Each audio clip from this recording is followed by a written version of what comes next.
Corporations, governments, and cyber criminals all want your private data. Be sure to protect it with IPVanish. Link is in the description.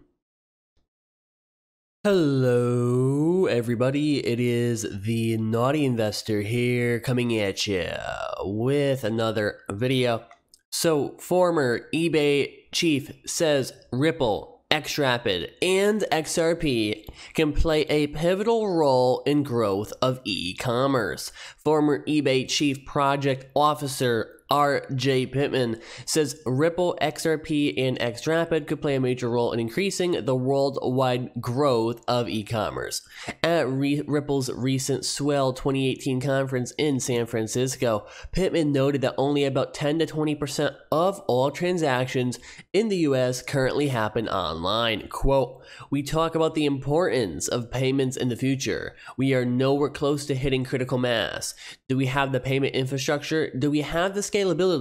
Do we have the cost models in place? Because it's going to get bitterly competitive when every single transaction, every type is done digitally." Pittman says XRP, Xcurrent, and x.r.p may have transformative impact, calling them a potential lubricant in the global machine powering cross-border payments for companies like eBay. Quote, "The buyers want to know, did the seller ship the goods? The seller wants to know, did the buyers pay? Where's the money? Who's holding it? And do you have sort of a PayPal in the middle like most countries, but not in all?" And it's sort of this mysterious guessing game. And it was one of the biggest call drivers in the contact center. We had thousands of people in the payment. And even when the buyer did pay, by the way, it didn't necessarily mean the seller had the money and it was settled.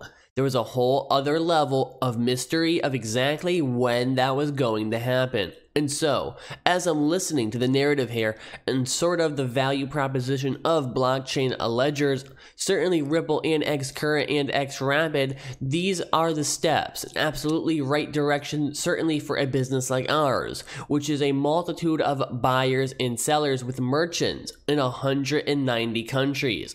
We need new solutions because, as I mentioned earlier, we only need to move the needle or move the dial on some of that friction problem in very small increments to have a transformative effect in the financial architecture of our company, or of eBay, we should say. According to Pittman, rather than being afraid of change, payment platforms and e-commerce companies could see major growth thanks to crypto and blockchain technology. Quote, "The inefficiencies in processing chains for payments, whether it's global payments across the border or even credit card settlements here in the US, it's incredibly inadequate. It's cost-ridden, and there are grounds for so much innovation.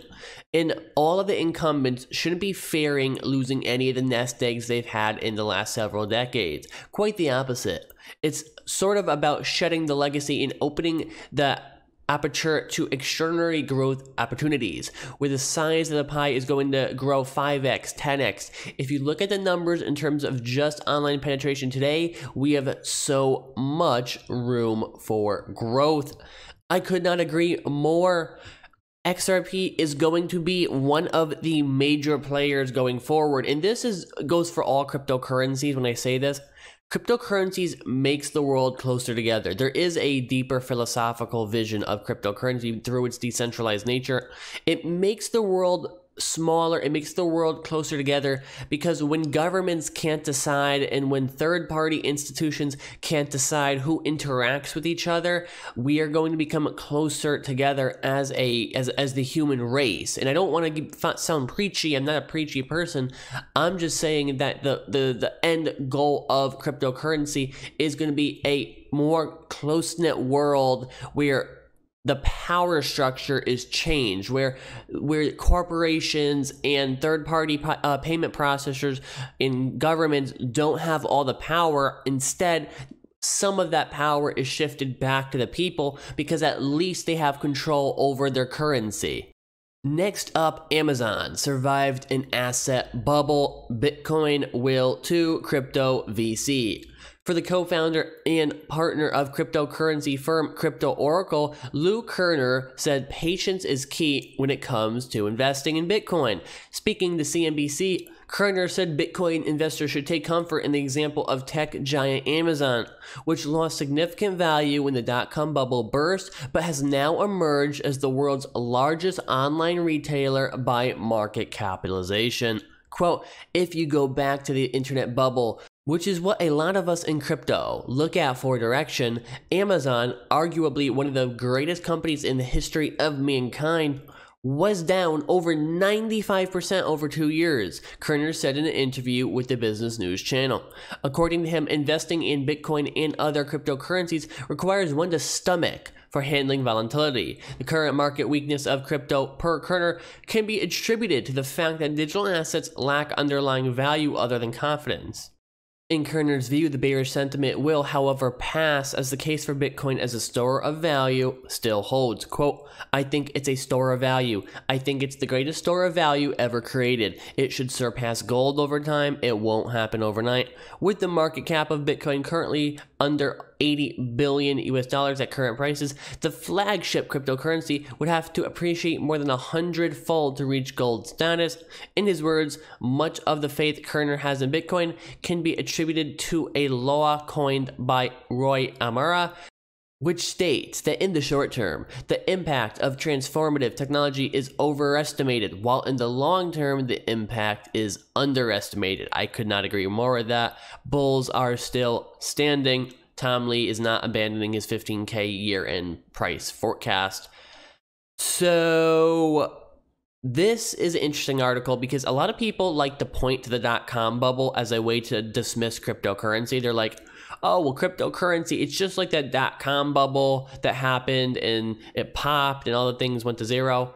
But even if we accept that crypto is like the dot-com bubble, that doesn't mean everything's going to zero. What happened with the dot-com bubble? I've studied that bubble heavily. And what happened is you had tons of companies overvalued in the short term. The bubble burst. Many of them went bankrupt. Many of them went under, but not all of them. Some of them went on to become the biggest companies in the United States. So once again, if we accept that argument, then there's going to be a ton of cryptocurrencies that when you look down the road, 5 years down the road, are going to surge in value. The ones that survive the bear market, the ones that hold steady, that don't go to zero, those ones are going to eventually in the future become, well adapted and well adopted. And a point I wanted to make is that Amazon crashed 95%, all right? It is not unheard of for things to crash a lot. It happens in bubbles, right? But now look at Amazon. It's up. If you invested in Amazon after it crashed, you'd be a trillionaire by now, right? And crypto is the same thing. Let's move on to the markets today. Overall today, guys, it is a sideways market. Current market cap just under $140 billion. Bitcoin dominance at 53.9%.